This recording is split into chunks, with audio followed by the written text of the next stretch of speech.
So we've got the stair treads here. They're all sanded now and ready for finishing.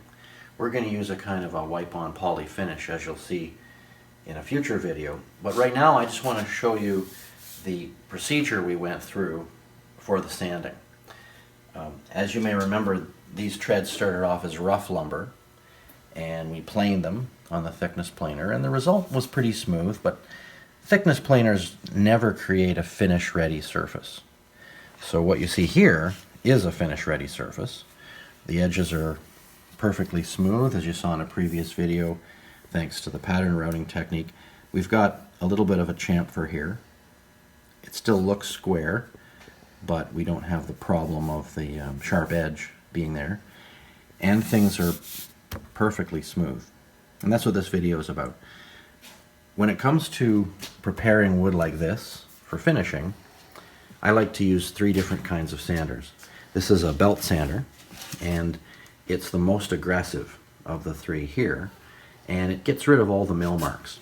In this case, we started with a 100 grit disc, fairly coarse. They get coarser, but this is a good initial disc.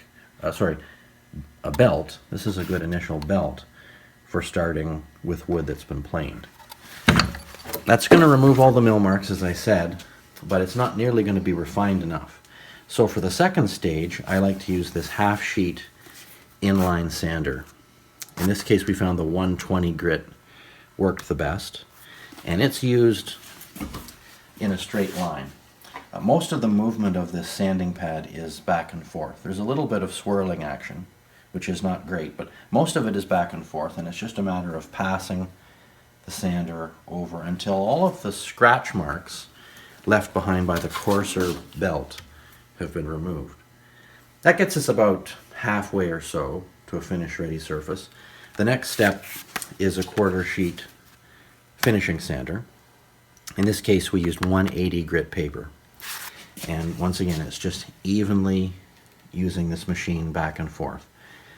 That's going to get things pretty close, but there really is no substitute for hand sanding with the grain. So as a final step, we used 220 grit paper fairly vigorously by hand, but only in the direction of the wood grain. And I don't know if this comes through in the video or not, but there's no scratch marks. It's perfectly smooth, ready for finishing. And really the only step left right now is to vacuum these pieces off so they're perfectly dust-free.